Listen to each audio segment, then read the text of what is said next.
The history of heavy.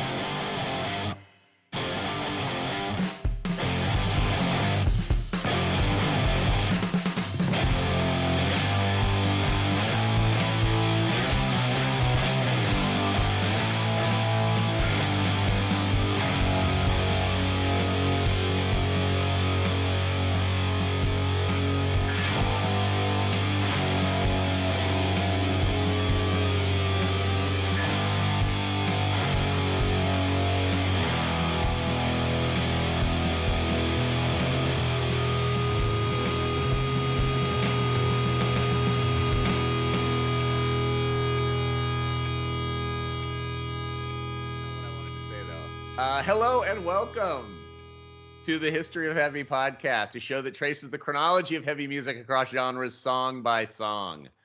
As always, I am your host, Michael Huntsman, and alongside is my co-host, Big Daddy Dave Lieberman. And Dave, we are here with episode 5 to talk about a little band that you've probably heard of called the Rolling Stones and a song you are probably familiar with called I Can't Get No Satisfaction. But before we get into that, how are you, my friend? Good to see you again. Great to see you. I'm doing pretty well. Got a lot going on in our personal lives, and so this is such a nice break from that. I love having these chats with you and having a bucket to think about something that isn't real life. This is the important stuff. Amen, brother. Amen. Yeah, this we're doing great. We talked before we started recording tonight about how we have been doing 5 episodes into the podcast. Lots of fine tuning to do as we go. That has been kind of deliberate. We certainly could have polished some of the sound issues in the early episodes and done a couple of things differently, but chose not to. We're putting them up, warts and all, as they happen. By the time we get to episode 150 or whatever this thing ends up being, it's going to look like a Netflix series. But we're going to have CGI and cameos from big actors and movie stars. It's going to be great. That's the plan. When we get there, any thoughts on who you'd like to play you on the limited series History of Heavy podcast? Probably Jack Black. Yeah, Jack Black would be a good Dave. He could do anything. Well, my real question, Dave, just to get into the meat of the episodes, as I segue really impressively, if I do say so myself, is how would Jack Black talk about the cultural corner? Dave's Control!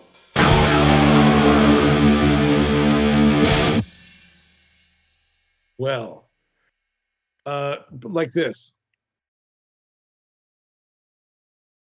Let's talk about the cultural corner of 1965. 1965. Take it away, Dave. All right. So lots going on in the Vietnam War. Lots going on in world politics stuff. We're not going to dive into all the minutiae there, but I did want to pull out a couple of highlights that I pulled out of Wikipedia. And full disclosure, this is not a history podcast. This is a history of heavy podcast. So I'm just giving you some basic context from the wiki of whatever year we're doing. So I don't want to get lost in the details there, folks. But January 30th, state funeral of Winston Churchill takes place in London with the largest assembly of dignitaries in the world until the 2005 funeral of Pope John Paul II. From 1965 to 2005. February 21st, Malcolm X is gunned down while giving a speech at the Audubon Ballroom in Harlem. March 7th, Bloody Sunday, some 200 Alabama state troopers attack 525 civil rights demonstrators in Selma, Alabama. They attempt to march to the state capital of Montgomery. April 5th, at the Academy Awards, My Fair Lady wins 8 Academy Awards. Rex Harrison wins an Oscar for Best Actor, and Mary Poppins takes home 5 Oscars. August 11th, racial rioting in the Los Angeles, California neighborhood of Watts breaks out after an African-American motorist is stopped on suspicion of drunk driving. 6 days of unrest are quelled by over 14,000 members of the California National Guard. There are 34 deaths and over 40 million in property damage. This is the largest and costliest urban rebellion of the whole civil rights movement. And I wanted to really highlight that because of the time that we're in. That's an important touch point there. August 31st, President Johnson signs a law penalizing the burning of draft cards with up to 5 years in prison and a $1,000 fine. October 3rd, Fidel Castro announces that Che Guevara has resigned and left Cuba to become a t-shirt. November 13th, British theatrical critic Kenneth Tynan says, fuck, during a discussion on BBC's satirical program, BBC Three, for what many believed was the first time on British television. The corporation later issued a public apology. Oh, fuck. December 9th, A Charlie Brown Christmas, the first Peanuts television special, debuts on CBS in the United States. It becomes a Christmas tradition. And I do want to point out that my man Vince Guaraldi did all the music for the Charlie Brown Peanuts stuff, and is a San Francisco native. I love all of his work. Great stuff. More context. Population at this time is 3,330 odd million folks and change. Record of the year that year is Herb Alpert and the Tijuana Brass, A Taste of Honey. Album of the year, Frank Sinatra, September of My Years. And song of the year, The Shadow of Your Smile, which was the love theme from the Sandpiper. So there's a little bit of cultural context for what we're going to talk about in the year of 1965. Excellent as always, Dave. Nice work. Thank you very much. A couple of things on the cultural corner this week. First, as you talk about the Watts riots, which are now 60 years old, the question that immediately comes to mind is, have we learned nothing? It's almost an annual event to need to riot in the streets because of the institution doing something harmful to the people. So shocking.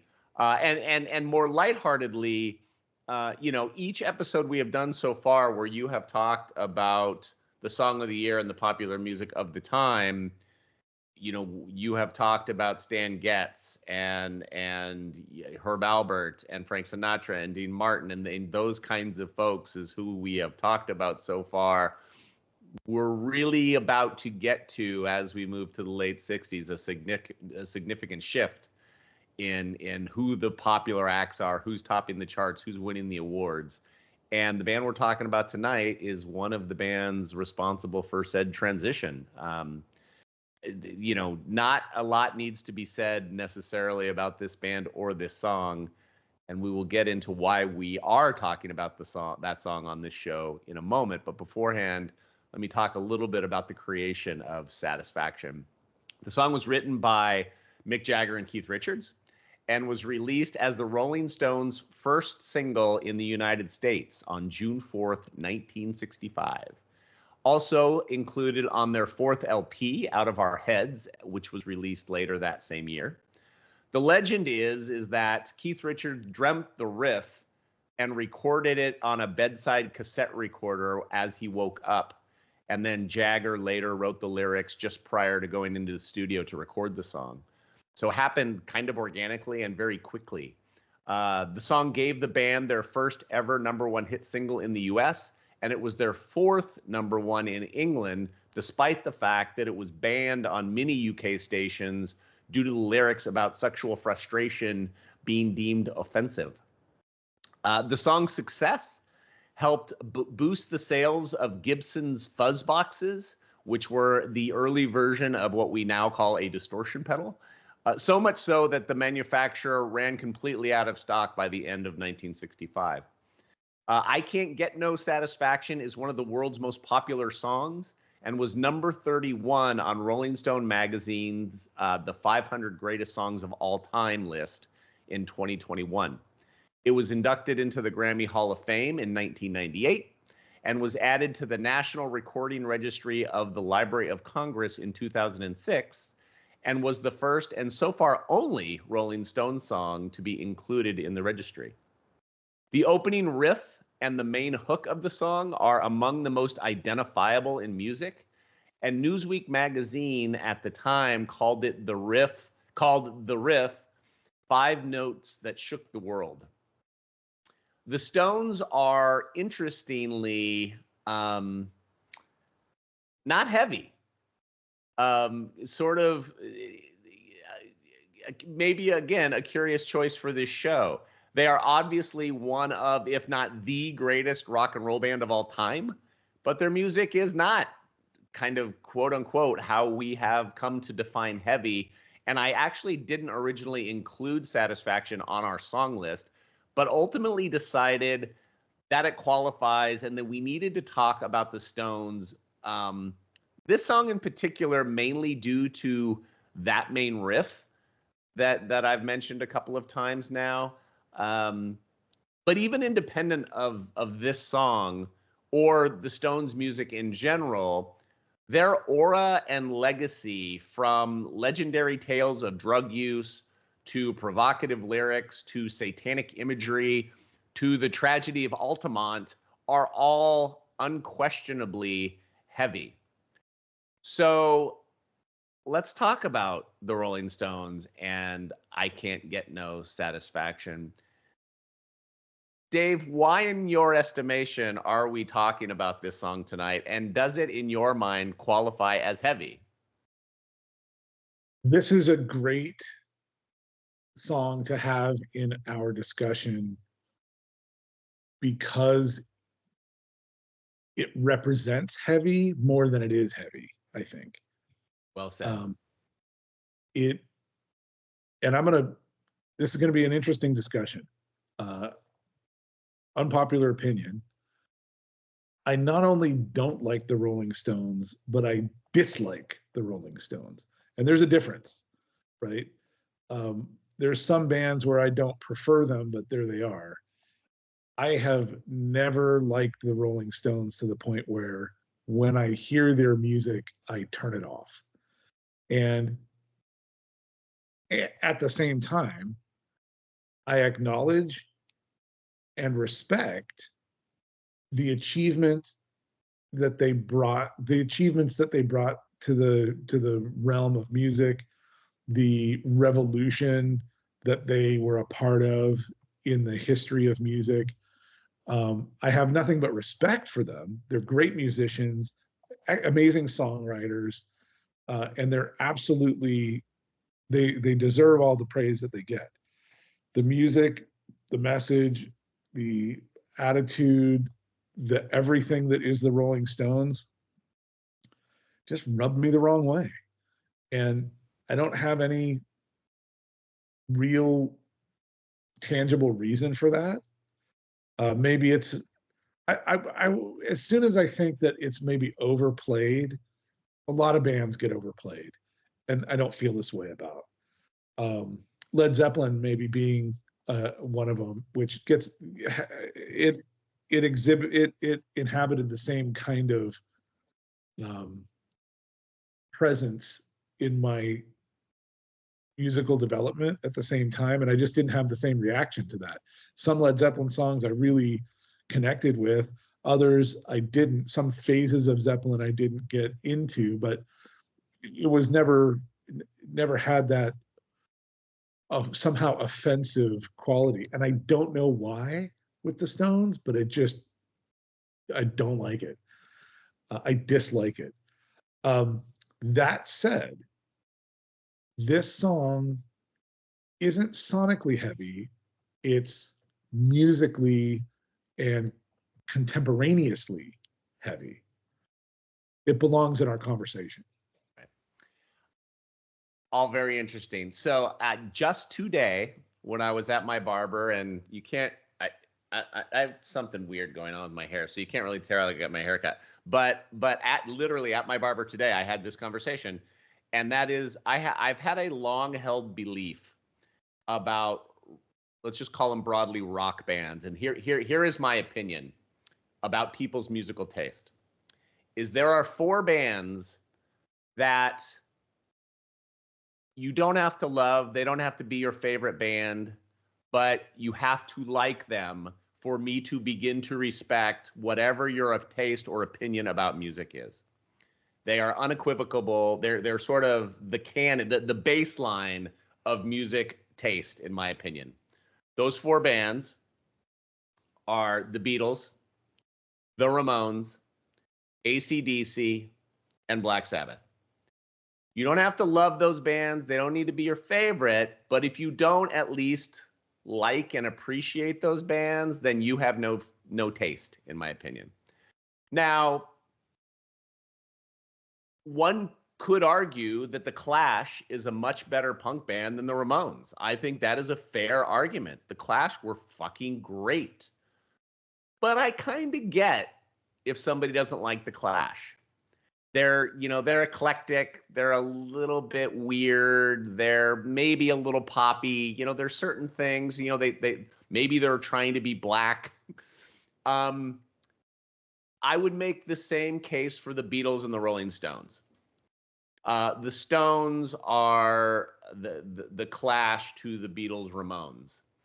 And I don't share your opinion. I loved the Stones as a kid. I went through a long period where I didn't like or listen to the Stones, but as I have gotten older over the last 30 years now probably, I have grown to love them. I like the Stones more today than I probably ever have. But I totally get what you're saying. That there is something I don't love the blues broadly. I don't love white boy blues even more so. Even though a lot of music, Black Sabbath, obviously blues based. You talked about Zeppelin. There, a lot of great bands come from a blues tradition. But the Stones wore it so on their sleeves that I get that could be kind of off-putting. That period, which is my favorite period, that is, Let It Bleed and Sticky Fingers and Exile on Main Street, like that whole run is unreal. Like those, 4 or 5 records in that period. And then even into the late 70s with Some Girls and Tattoo You and Emotional Rescue, those records, incredible in my opinion. Those are the records that have all my favorite Stone songs on them. But I deliberately didn't choose any of those songs. Some of those songs are certainly argued. By Painted Black is arguably a heavy. Gimme Shelter is a heavier song than Satisfaction. But for the sake of this conversation and chronicling heavy music, I just felt like we had to talk about the Stones. And this song, it's almost like You Really Got Me, that we talked about a couple of episodes ago, where it's so obvious that you almost want to discard it, but it's obvious for a reason. And the heaviness that really hit me, we've all heard this song a million times. Results may vary. I don't really ever need to hear Satisfaction ever again. It's not one of my favorite Stone songs. We're all sick of it. But listening to it through this lens of how heavy would evolve and how heavy had evolved to this point in 1965 really stands out to me in 2 ways in the song. Yes, it's the riff, but it's also the verses. The chorus of this song is very quiet and soft and melodic. But the verses in this song, there is a heaviness to the way Mick Jagger is singing what he's singing, and forget the lyrics and the sexual suggestion and all of that stuff. The sexual frustration, that doesn't even matter to me. The tone that he is singing with has a boiling, I don't know if it's an anger, but there is a weight to the way Mick Jagger is singing that song that I think would inform a lot of the songs and bands that we're going to be talking about in future episodes. So I'm curious how, in the spirit of this exercise, this song specifically sounded to you, and if it gave you any reevaluation of your perspective on the Stones in general. you hit the nail on the head. It has a weight to it. It's got a heaviness. And the thing that really brought it home for me was the context. What's happening in the world right now is a very visceral transition from the old guard to the new, the old generation to the new. Up to World War II parents are now, another 20 years older, and the world is going to be inherited by the youth, but there's this frustration. I can't get that satisfaction because there's a weight, an emotional weight. There's a contemporaneous. I already used that word, but that's something that just feels like it grabs at what I'm trying to say. What's happening is like what you feel when you're a late teenager. You're mentally ready for adulthood, but the world doesn't accept you that way. And you're stuck in this precipice moment where you're ready to jump, but the world isn't ready to receive. And that to me has this heaviness to it, that the paradox of the song, what you were talking about, the dynamics of the actual song, the riff, the soft lyrics and the delivery of it, but he also builds up to these crescendos. Yeah. And listening to it academically, I connected more with that weight and was able to distance myself from my own bias against them. And I know that I knew that I had that bias going into this, so I was interested to see what the exercise would feel like to me, thinking about it in this historical context and in this conversational context. And so I was kind of pleased to find that I knew I would have an answer to, is this heavy? Because it's the yes and no. It's not sonically heavy, as we've discussed before. A lot of the music that we're bringing to this conversation is sonically heavy, but there's a few pieces here and there that exist in a heaviness spectrum for maybe other reasons than their riff or their distortion or whatever. Some of those things happen here, right? The fuzz box is part of this momentum of distortion that gets real heavy in a minute. But yeah, so those are just some thoughts about how I was listening to this for this episode, knowing that I have this bias against them. Yeah, no, the sonic part is interesting, right? So you're wearing your Sun hoodie, which has kind of become your HHP uniform, which I like. There are a lot of steps that we will try to trace to get us through, the MC5 and Gang of Four and Public Image Limited and Funkadelic and Judas Priest and Metallica and so on to get to Sun. And so the Stones to Sun is a journey, and sonically there's very little in common, and we're going to try to connect some dots there. But again, independent of the sonics, we have talked a lot about the teenager and teen angst and young frustration so far on this podcast, and that is definitely present in dare I say most of the heavy songs we will be talking about. But in addition to that frustration and anger, the part that maybe we haven't as much, although we have a little bit talked about, is a lot of this music, and Sun certainly is this, it's outsider music. It's subculture music. It's fringe music. And I do think for as massive as the Stones were about to become when they released this song, and certainly have become in the subsequent decades, they were always outsider music. You know, they were the dark side to the Beatles. And I think that outsider nature of them and the things that they were willing and dared to say in their lyrics and the way they were presenting was heavy. And, you know, and I think that's another reason why I felt like, well, we have to talk about the Stones. You know, this is before they were the caricatures that they had sort of become. But there was again a weightiness to them in these early days in the mid 60s that's kind of undeniable. Yeah, and I think that the counterpoint, them existing as a counterpoint to the record of the year Herb Alpert and the Tijuana Brass, and the album of the year Frank Sinatra, and the song is this. I have never heard of this song. I listened to it. It's just like Andy Williams ballady, like, whoa, okay. That was the dominant music. This is outside of that.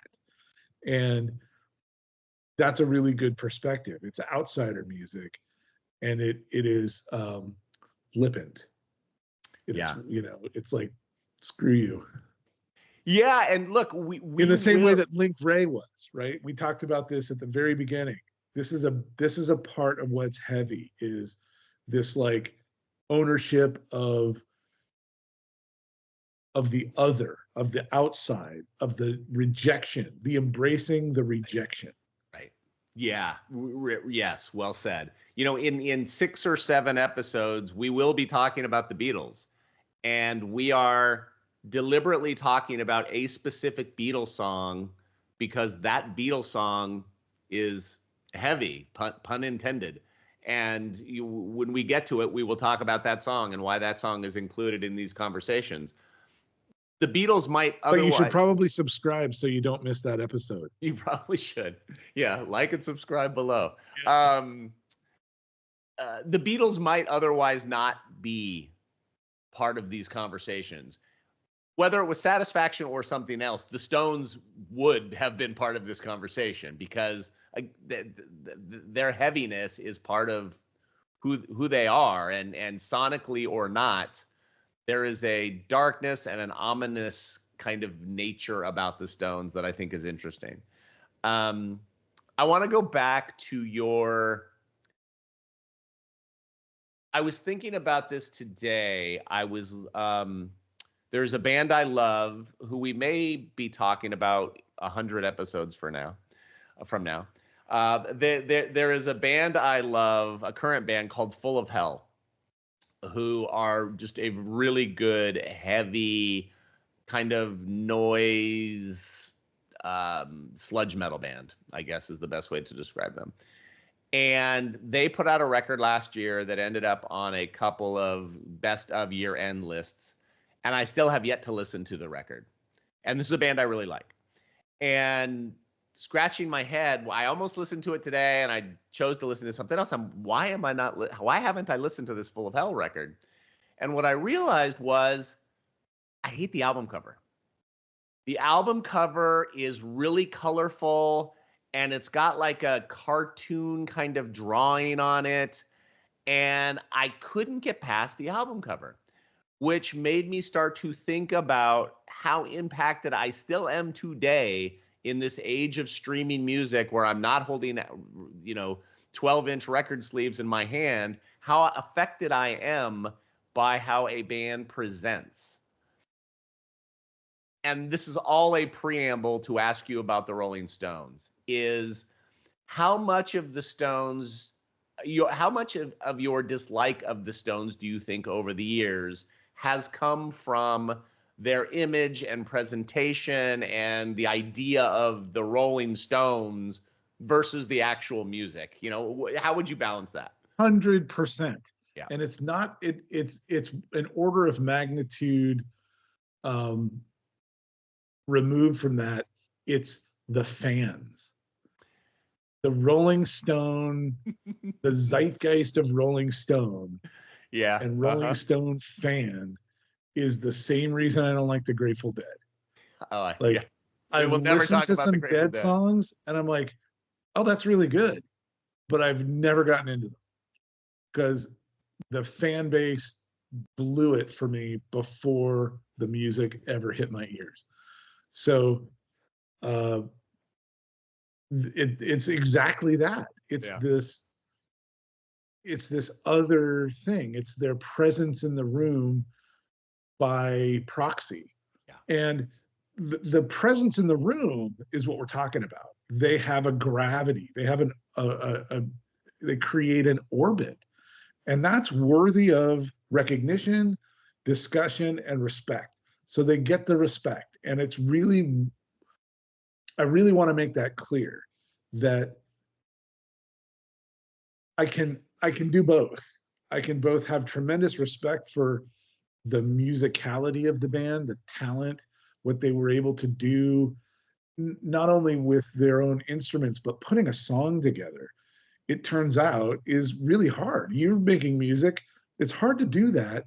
And to be able to do that in a way that connects with people for decades, Yeah. which band is going as long as or longer than the Stones? And they're probably still touring. And the dude's what, 90? Like, what's going on here? And he brings the same, Mick Jagger brings the same energy at 90 to what he did 90 years ago. Mad respect for the guys. Yeah. Mad respect. The music doesn't connect with me. And before I got to the music, I had to get through the fans. And that's what blew it. Yeah. That it just blew it before preemptively. Yeah, I think it's fair enough. And I'm a bit of a academic, sounds so pretentious and douchey, but for lack of a better word, I'll say academic when it comes to music, where I will go, okay, now Neil Young, like I need to start at Buffalo Springfield and listen to every record Neil Young ever put out so I can understand Neil Young. But if there is a distaste for that from the jump, that's really hard to do. There has to be at least a kernel there for you to dig in and find the stuff that really resonates. But with so much music that you already love, why spend the time? Well, and you're going to have to embrace the academic because, bro, we're doing a podcast about deep dive into song by song. Like, if that's not academic, I don't know what is. That's it. Yeah, it's a lot of fun. Well, for this episode, is there anything else you wanted to say about the Stones or Satisfaction in particular? No, I think I've pissed everybody off. I've said enough. I think it's great. And the thing that's curious about the Stones, and this will be a conversation that we will have. We have a couple of running themes of conversations that have continued through episodes, and this might be one too. I'm currently reading a book called it's a quote. It's a line from Surrender, the Cheap Trick song. A Little Bit Weird. It's called A Little Bit Weird, and it is about Kiss, Aerosmith, Cheap Trick, and the band Starz and their respective journeys in the 1970s.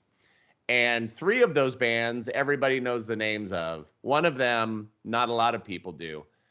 That band Starz sounded effectively just like Kiss as Kiss transitioned into Motley Crue. Like if you listen to their records, by all accounts, they should have been huge. But they weren't because radio programmers didn't play their records. And so effectively killed their career. Like there wasn't a way to get to people if you weren't being played on radio. The reason I bring it up in the context of the Rolling Stones is the way that certain bands, the Stones, Zeppelin, the Beatles, we all know their names. The reason we all know their names and know all of their songs, even if we don't want to, is because the music industry decided that those were the bands that we were going to know all the songs to. That doesn't happen by accident. It's not because they are necessarily the most talented band. It's because there is an industry and a weight behind propping them up and keeping them going. And the fact that the Rolling Stones are to whatever degree still relevant in 2025 is fascinating to me. And how a band like Starz is a footnote. Most of the bands we will talk about on this podcast are now or will be footnotes in between talking about these big colossal superstars like the Rolling Stones. But I think that idea of what is propped up and what isn't, and what we are told is good versus what we decide for ourselves is good, is an interesting part of this conversation. So I look forward to having it. Any thoughts or opinions on any of that? I mean, this is still in a time when DJs were kingmakers, and Yeah. boy, to parse words, the Kingsmen benefited from that kingmaker DJ who was like, dude, this is awesome, right? That story happened a lot. Yeah. A DJ would discover a song, play the crap out of it, and get it out there in the ether, and it would get picked up by others. And there was a time in music when that was the social media, right? That was what passed for social media. That's where people connected, even though it was vicariously. You were listening to the same radio station in LA that I was listening to via broadcast, or the same radio program that was carried by different stations. And so we had access to the same knowledge. But, that was before zines and before scenes, right? Like this is kind of proto, and again, that teenager demographic, that identity, that state of being and state of consciousness is awakening. And we always see painted black against Vietnam imagery, right? But that's happening right now. The reason that's happening, that we see that imagery, is because it was happening at the same time. The Stones are relevant when teenagers are frustrated and can't get no satisfaction and being rejected as adults but sent out to die. And like, just to tie it all together, that's happening over the airwaves. Right. And the Vietnam War got TV play, was the first war that had TV imagery. So it all gets connected back to what was happening at the time. Big stuff, and very interesting part of the conversation, what the DJs are doing and how that affected what we listen to. Now, I was listening to a discussion about how Spotify is like narrowing our tastes down to like one unified, what's the term? Algorithm? I'm losing the term, but one unified consciousness, where because of the algorithm, it says, well, you like songs like this, and then it tells the artists, people like songs like this, well, then the artists make more songs like this, right. And then that's the option that you have to like, and then it just you have the unification. So it's interesting to see where that will lead, because if I know anything about music, and I've learned a little bit, especially from guys like you, there will be a rebellion against that. And that will be interesting to see how that plays out. There already is, and a lot of the bands that are enacting that exact rebellion we'll be talking about. We'll get into that. But it won't be singularity. Next week, that's the word I was grasping for. This musical singularity. All right. The monoculture is an interesting thing to talk about too, and we're out of time this week, but the monoculture is interesting because when we grew up, there was a monoculture. We were all talking about the same records. We were all talking about the same movies and TV shows because we had a very narrow funnel of what was available to us. Now there is no monoculture because streaming makes my music choices completely different from your music choices, and streaming, it's completely changed. So what you're describing is kind of a return to a monoculture where everybody is listening to the same thing again, but a much longer conversation than we have time for. Before we close things out tonight, every week we have a song v song rumble where we pit this week's song against each of our individual current champions. It just so happens that we both currently hold the same champion. That is The Witch by the Sonics. I think I know where you stand, but let me at least ask the question, Dave. The Witch versus Satisfaction. What are you taking into next week? No contest. I'm a witch man. I'm a witch doctor. Yeah. Look, actually, for me, it is no contest either. The Sonics will go forward for me as well. So that song will go up next week, where we are not talking about teenagers. We are getting all grown up next week. We will be talking about John Coltrane. We are getting into a little jazz next week, which may not make sense, but hopefully we will be able to connect the dots for you. That is next time. In the meantime, as Dave mentioned, please subscribe to our YouTube channel. Check us out on Instagram and Blue Sky. And as always, keep it heavy. Thanks, Dave. Okay, thank you. Bye.